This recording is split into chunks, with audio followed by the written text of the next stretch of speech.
Where are you? Here.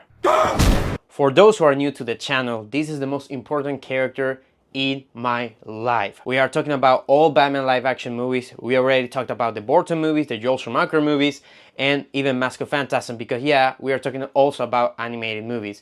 And now it's a turn for Batman Begins, the film that started all. Not just for a new era of Batman movies, not just a new era of new and realistic grounded comic book movies, but also blockbusters in the filmmaking industry.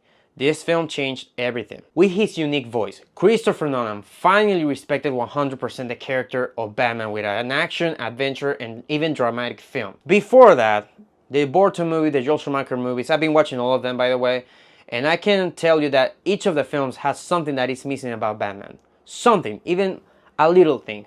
The Burton movies, the Bruce Wayne was pretty boring and very empty. I didn't feel anything for him. With Val Kilmer's Batman, I think the performance was great.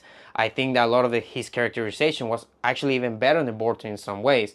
But there was a weird unfinished storyline with his past that you can tell that they were going for something like Nolan. And Batman and Robin, I mean, really? Batman Begins was the first time the character felt complete and 100% logical. It shows how every event he goes through and the good people who influence his life led him to become the legend we all love. So we're gonna dive deep into this film from beginning to end, and not just how it has impacted this character, but also the whole filmmaking industry, and even some TV shows. So let's start. Every single film in the Dark Knight Trilogy starts with the Bat logo being shaped with what the character is confronting in the film. In this case, it's being shaped by bats, which represent fear. The first scene is Bruce Wayne as a kid falling into the well, and then we jump right to the present when he's already Christian Bale in jail in China. And you're like, how did he got there?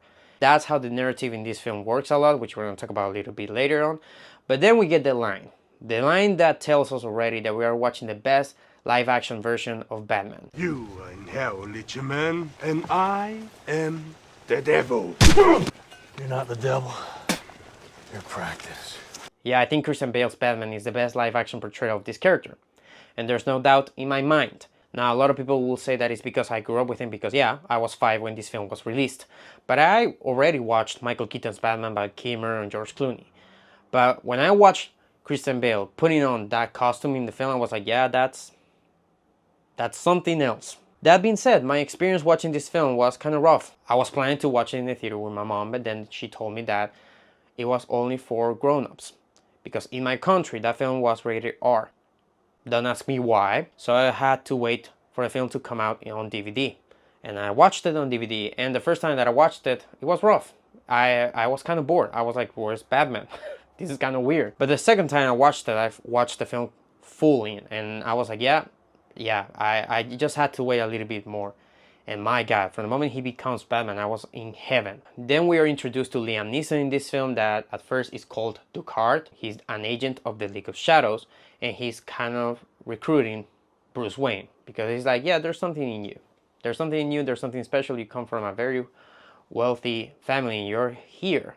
And you fought 6 men. Okay.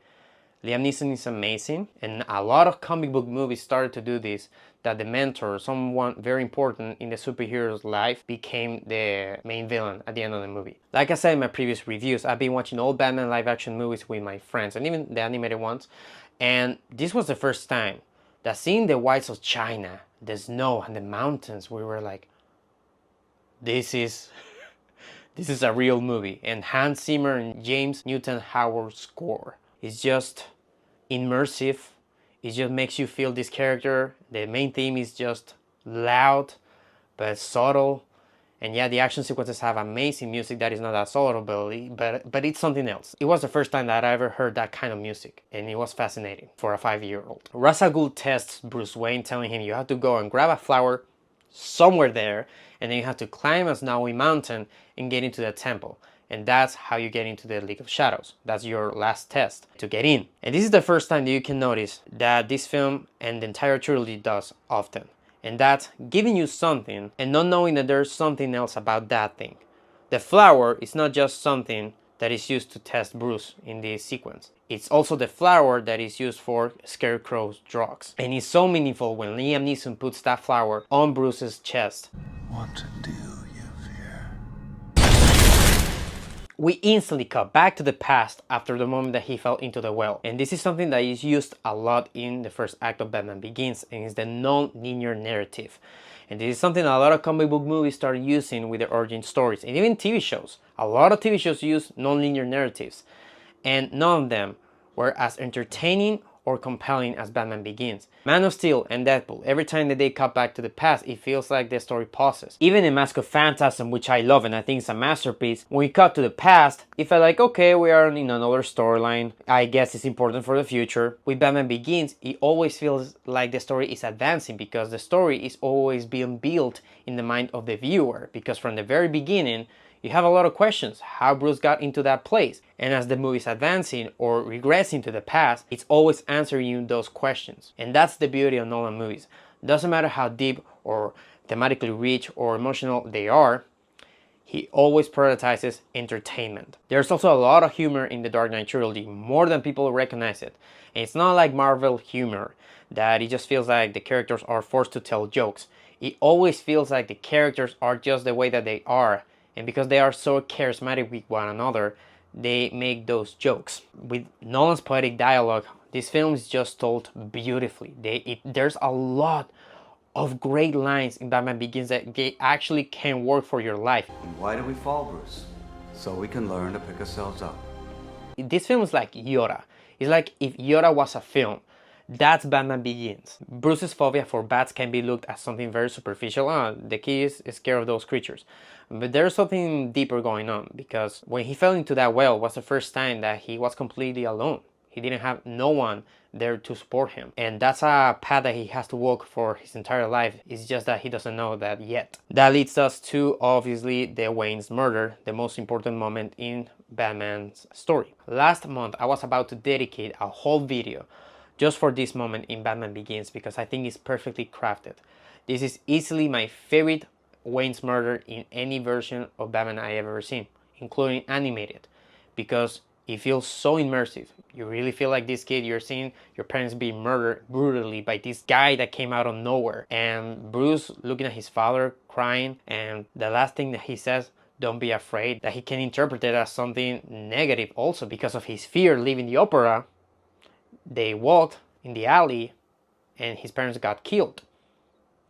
He can look at it like that, but also maybe his father was just like, just don't be afraid, you know, just fight, whatever. Something positive, you know. But of course, that wasn't a good idea from his father. Of course, that guy is delusional. That guy is dying. Like, of course he's gonna say something like that. Then we have the first scene with Gordon, played by Sir Gary Oldman now. He says Sir. And it's just so touching, the fact that his introduction is his character being a hero for Bruce for a while, because he's the first person that is calming him down, telling him everything's gonna be okay. And then we got the commissioner, who's an asshole. Good news. We got him, son. Wow, what a great news. My parents are still dead. We can go into a debate discussing which is the best Batman. Okay, I can allow that. But I cannot allow you to debate which is the best Alfred, because the best Alfred, in fact, who's actually Alfred, is Michael Caine. And that moment that he's telling Bruce, it's not your fault, it makes me want to cry. There's a lot of moments in Batman Begins that the first time that I watched the film, the first times that I watched the film, I didn't cry at all. But as I started to appreciate this character more and more, moments like that, or the moment that he's seen his parents' killer in the court, it's just, it breaks me. And that's something really interesting about Nolan movies. You can tell that a lot of his films that have emotional moments like that can make you cry after rewatching it a lot of times. It's not the first time. The first time you usually don't cry with his films, usually. But as you begin to rewatch them, it gets to a point where you're like, man, I feel connected to this character because I've been watching him or her a lot of times. And that's something beautiful about Batman Begins. I cry every time that I watch that film with those two moments. Ducard training Bruce, that whole sequence is just, the music is so inspiring. The shots are amazing. The fact that Christian Bale and Liam Neeson are standing in a frozen lake that was cracking as they were actually filming, it's insanity. And there's a lot of lessons being learned by Bruce and the audience in just like 2 minutes or something. The training is happening. The will is everything. When he says, your parents' death was your fault, it was your father's. Holy shit. I love this movie so fucking much. Then we get the second to last test that Bruce has to go through, and that's becoming a ninja, confronting fear face to face, and defeating Liam Neeson. And that moment, whoo! That moment is like, fuck yes, he's already Batman. But not quite yet, because then he has his last test, killing a criminal. That is a murder. And Ducard is like, yeah, take your sword, kill him. And Bruce is like, nope, I'm not gonna do it. And this moment is the moment that explains you why Batman doesn't kill and shouldn't kill in any version. Because this is what makes Batman. When Ducard tells him, your compassion is something that your enemies won't share. Bruce's answer is the answer for any question that someone makes you why Batman shouldn't kill. Compassion is a weakness your enemies will not share. That's why it's so important. It separates us from them. We had a foreshadowing before in the movie. When he's seeing the gun that he was about to use to kill his parents' murder, we cut to a very quick flashback of the murder using a very similar gun. And he's like, fuck it! And he throws it to the lake or to the ocean, whatever. He was like, yeah, he's already decided he's not gonna use any guns. He's not gonna kill anyone because he's like, yeah, I'm basically my parents' murder if I do that. You could be in favor of the death penalty, but you can also understand why Batman wouldn't kill in a moment like this. Bruce finds out that the League of Shadows actually are assholes and they're terrorists, so he decides to burn the entire place, save Ducard, and we have one of the best explosions in cinema history.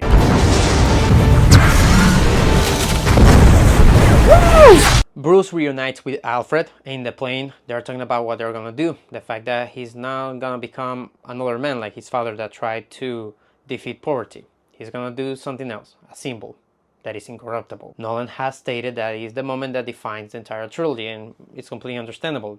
It truly is. And we go back to the city, and we are seeing now the city in present day. And the city of Gotham and the world that Nolan creates in this trilogy is something that is often referred as realistic and grounded. It is, yeah, of course it is.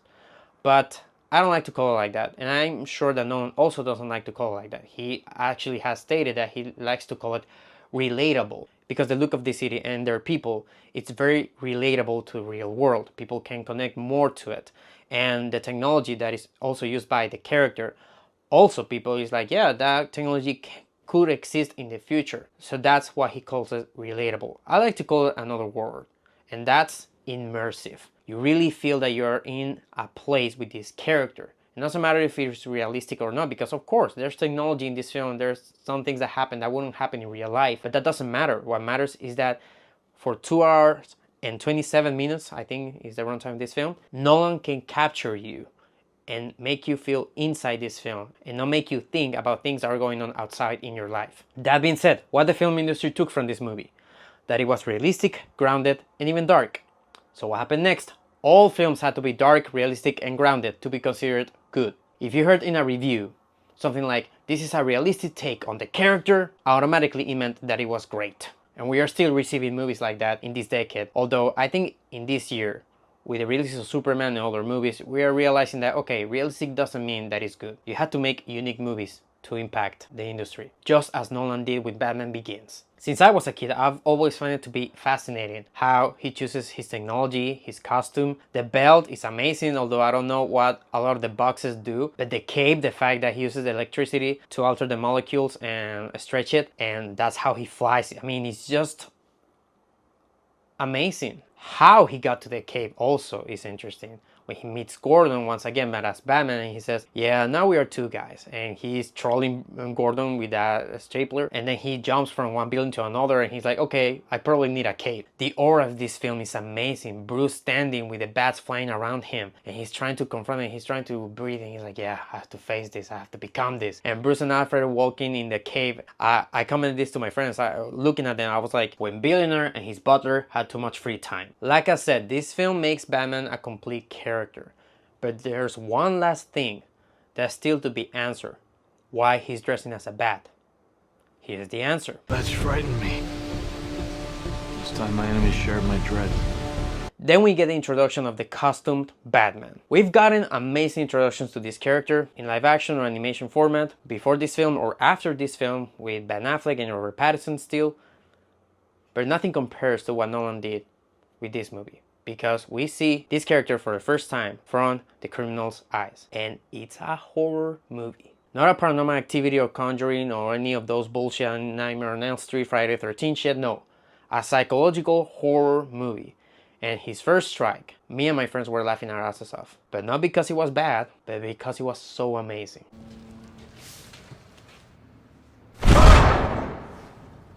That scream feels like that guy was raped. that guy was raped in that container. And everybody are shitting their pants. And with these quick shots that we get to first see him from the point of view of the criminals, feels like you're watching the first Alien movie. In the first Alien movie, when you watch the Xenomorph for the first time, it are just quick shots and sometimes even close-ups. Nolan plays with that and he really captures the horror that is going on in their minds of these guys. He beats the shit out of everyone, and it's not framing an action or epic shot. It's just a lot of cuts and a lot of things just going on, and you just see this dark figure making some harm to these guys. And then we get the moment. The best I'm Batman moment ever. I'm Batman. I love Kevin Conroy. I think he's the best Batman voice. But when it's about the delivery of the I'm Batman, Christian Bale does it the best. With his eyes so angry at Falcone. That voice. I know a lot of people don't like that voice. I'm sure that most people that don't like this voice are people that grew up with Michael Keaton, Val Kilmer, Kevin Conroy. It's a very different voice from the ones you have heard before, but it's perfect. I adore Christian Bale's voice. I know a lot of people make fun of it. You're either a hero or you're living long to see yourself become a villain. I make fun of that voice. I also do that. In fact, I had planned to record this video a few days ago, but because I was mocking him while I was watching this film with my friends, I lost my voice. So the recording got delayed. That's why I'm recording it until now. But my argument will end like this. If you're in a dark alley and you heard that voice from the shadows, will you be laughing? I'm sure you wouldn't. You'll be shitting your pants. But the sequence is not over, because then we get the searchlight moment where Falcone is tied to the searchlight and everybody's looking at the sky. And yeah, we witness the first bat signal. Brilliant, but it's still not over. Then we get that moment, that shot of Batman standing in that building. Wow. Every shot of Batman in Batman Begins is perfect, orgasmic. Cillian Murphy is also in this movie. He was so good that I'm positive that Nolan was like, man, I want you to stay for the next two films, but I don't know how to put you in those stories. So he has a cameo in every single sequel of this trilogy. Also, there's nothing more beautiful than seeing Batman mad. Nothing more beautiful than seeing him angry at criminals, interrogating them. Where were the other trucks going? Swear to me! Also, Rachel's boss gets brutally killed in this movie in very unexpected and disturbing ways. That's the first taste for what's coming in Dark Knight. The action and stunts are still impressive 20 years later. He'd go home at night and he'd watch the tapes and he'd literally come in the next day and know the fights. He has a photographic memory, so I would show him a fight and it sickens me because, you know, I'd show him 20 moves and then within half an hour he would have all those 20 moves down. I can't do that and I'm the fighter ranger. It's not as impressive as the next two films. In this film, the action is shot from a very subjective perspective. In the next two, it's shot from an epic perspective. But it still works here. You still feel the brutality of Batman punches, and it just feels more heavy from the previous films. The previous films feel very fake. In this one, even like I said, even though Batman Begins is now technically an old movie, it still is more impressive than the previous films because there's a lot of practical things going on here. Although out of the three films, this is the one that has the most CGI probably, still looks incredibly impressive. The shots that we have of full CGI, just look at this shot of Gotham, fantastic. Out of all the moments in Batman Begins, the one that gives me the most goosebumps is the suit up moment. When he goes down in the elevator to the Batcave, then he opens the wardrobe. The score in that moment, you have to hear it.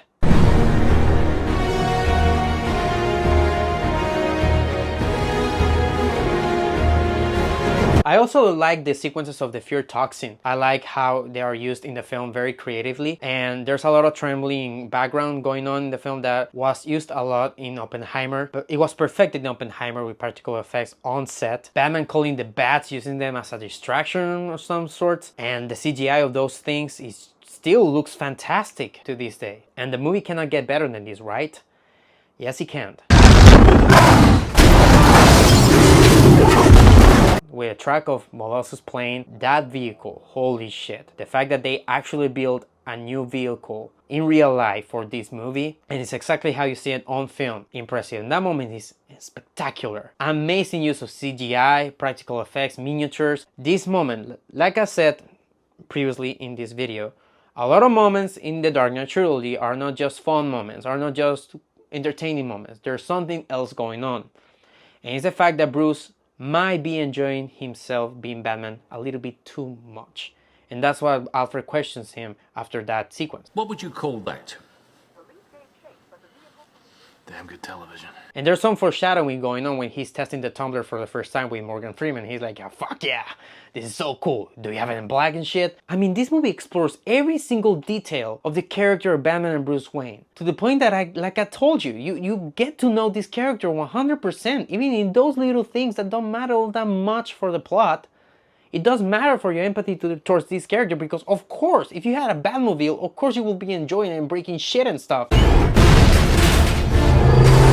That being said, I noticed this rewatching the movie, and it's that an extra gets repeated in a different role in this sequence. First, he is a police stopping Batman like, "Turn off your engine! Step away from the car!" And then he is asking in a parked vehicle, "At least tell me what it looks like." And it's kind of strange because when he's asking that, he already saw the vehicle. He was in a different place. I don't know what happened there. I don't know if there was like a mistake with the extra casting, but it's a very interesting mistake. So then Ducard is revealed to be the real Ra's al Ghul. He uses a lot of pawns to dress like Ra's al Ghul and say, I'm Ra's al Ghul, so that if they get killed, he keeps this idea that Ra's al Ghul is immortal, which is a mythology that Batman uses a lot in this film. And it's a mythology that Ra's al Ghul taught Batman. Theatricality and deception are powerful agents. You must become more than just a man in the mind of your opponent. So the League of Shadows are executing their plan to destroy Gotham with the Fear Toxin, and everybody has to come together. And yeah, out of the 3 acts of these films, probably this is the one that feels the less like a Nolan movie. It feels very fantastical in some ways because the Fear Toxin are making people look things that are not real. Batman looks like a monster. But the moment that he reveals his identity to Rachel, that's... And Batman gliding, guys. I love all the shots with Batman in this movie, but when he's gliding in this trilogy, that's aura. That's... oh my god, just look at him. He looks so fucking badass. But everything leads to that moment in Batman Begins. The moment everybody says, fuck yes! And it's the moment Batman says, I won't kill you, but I don't have to save you. Now, this has created a lot of discussions. In fact, there's a lot of moments in the Dark Knight Trilogy that has created a lot of discussions whether Batman has broken his no-kill rule. I don't think he does in this scene, but I think this moment goes beyond that. Because in the first act, Bruce saved Ducard, saved Liam Neeson, not knowing that he was Ra's al Ghul. Although I think that if he knew that Liam Neeson was Ra's al Ghul, he would have still saved him. Later on in the movie, when it's revealed that Liam Neeson is Ra's al Ghul, he's like, you burned my house and left me for dead. Consider us even. Which means that he probably thought that if Bruce knew he was the leader of those terrorists, he would have let him die, like he did with the fake Ra's al Ghul. Which I don't think is the case. It doesn't matter who he is. He was his friend at that moment. Yeah, he didn't agree with Bruce, but he was like, yeah, you are my friend. Of course I'm gonna save you. I don't agree with you, but I'm gonna save you. I saved your life. I warned you about compassion, Bruce. So it feels so cathartic when Bruce is like, yeah, this time I won't save you. Fuck you. So he flies off and Ra's al Ghul dies by his own bullet, which is represented by the train, I guess. It's good to have compassion, but you should also have limits. And again, Batman gliding, holy shit! I forgot to talk about Morgan Freeman and Lucius Fox. He's really fun in this movie. He's a great character, a great addition to this movie. And he becomes kind of like the manager or CEO of Wayne Enterprises at the end. And Bruce reads the newspaper in that moment, reading the headline about a drunk playboy billionaire burning his own house. And you can tell that he's smiling. Like I said, this movie also explores that aspect of Bruce that he's like, yeah, I mean, I have gone through shit. I'm Batman, but I can enjoy a little bit, you know? Yeah, he doesn't get the girl in this movie, you know, because women. But like I said in my Mask of Phantasm review, what is interesting about Batman that is explored in a lot of movies, including Batman Begins, is that he cannot attract ordinary people, normal people. Because Rachel says, you know, you're not the same guy that I fell in love with. You are someone different. This is your mask. Bruce Wayne, playboy philanthropist, whatever. This is your mask. You're actually Batman. So in some ways, Bruce, she's telling you that she's not into you anymore. And she's gonna get another guy in the next movie. Fuck. The last scene I still remember when I watched the Joker card, I was like, holy shit. My imagination just went flying off the earth, guys. Like, as a kid, I was like, how will Joker look in this world? How will his origin be like? And there's more significance to it. It's not just a reference. Like Gordon says, escalation. Like, you brought a lot of good things, but also brought escalation. They're getting better weapons. People crazy as you, eccentric like you, are coming out of the shadows and they are doing crazy stuff. So yeah, so we need you. And Gordon says, I never said thank you. You never have to. I mean, again, when you see the context, the fact that Gordon was a hero to him before Batman became a hero to Gordon, it's just so beautiful. And he glides towards the screen and it cuts to black because, again, no one probably knew that Batman gliding is the best image of his Batman. And we cut to the title card of the movie, Batman Begins, which is the perfect title card in a perfect position and very different from any other movie before that. All movies also try to copy that. Comic book movies, all movies, like artistic movies, try to copy the element of putting the title at the end of the film. Even Logan, I still remember Logan putting it at the beginning of the film and then at the end of the film, and it's like, why did you do that? Just recently, One Battle After Another did that. Everybody tried to copy a lot of Nolan's style, but they didn't know that the way that he shows the title card of his movies, of his 3 films, has to do a lot with what is going on in the last shot of the film. Batman Begins. It's brilliant. This film is truly amazing. A lot of people don't talk about it enough, I think. I think if you ask anyone, they will say, yeah, that's a good movie or that's a great movie, but they don't know how much it impacted industry. The Dark Knight, of course, impacted the industry even more, but The Dark Knight wouldn't have existed without this. Do I have some issues with the film? I have one small nitpick. I haven't mentioned this in the entire video, but I also love the fact that this film is the first one that explores that aspect of Bruce acting like a playboy billionaire asshole to avoid any suspicion that he could be Batman. I love that aspect of the character. That makes the character even more interesting. This guy has to act like 2 people, Batman and playboy billionaire asshole. But this is presented after Bruce wakes up and he has a lot of bruises, and Alfred is like, okay, we need to give you a story. Why do you have those bruises? Which, by the way, I love the fact that he has bruises even though he beat the shit out of a lot of criminals, because beating the shit out of a lot of criminals give you bruises, no matter if they don't hit you back. These things beg the question as to what exactly does Bruce Wayne do with his time and his money. Before that moment, before he even becomes Batman, when he enters Wayne Enterprises for the first time, he's acting like a playboy billionaire asshole, playing golf with the secretary. And I've always found that to be very weird, because it's like, okay, so is he like kind of like that? Or he was already acting like that before Alfred suggested that idea? Or is this a mistake? It's a mistake in the continuity, which is very similar to the mistake of the extra. So I don't know. I don't know exactly. That's kind of weird. It's the one thing that confuses me about the character of Bruce. Outside of that, this is a beautiful story of a guy who has gone through shit, who has gone through the worst events possible, can be an example for people who have gone through the worst hardships and show that they still can do some good. It's a beautiful movie that, I mean, it has impacted me for 20 years now, and I can't wait to rewatch it again. I'm gonna give Batman Begins a 10 out of 10. Yeah, I think that's how great this movie is. It's one of the best comic book movies ever made. Top 3, without a doubt. Guys, I can't wait to talk about the next film, obviously Dark Knight. That will be a very interesting video. In fact, I'm already telling you, like, the subtitle of the video, and it's the best film of all time, because I think The Dark Knight might be the best film of all time. I already watched it, rewatched it with some friends. We rewatched Batman Begins and Dark Knight back to back. I had to rewatch it because for a long time I've been thinking that that's the best film I've ever seen. So after that rewatch, the question is my opinion still standing? We'll find out in the next video. So guys, as always, thank you for watching and take care of your time.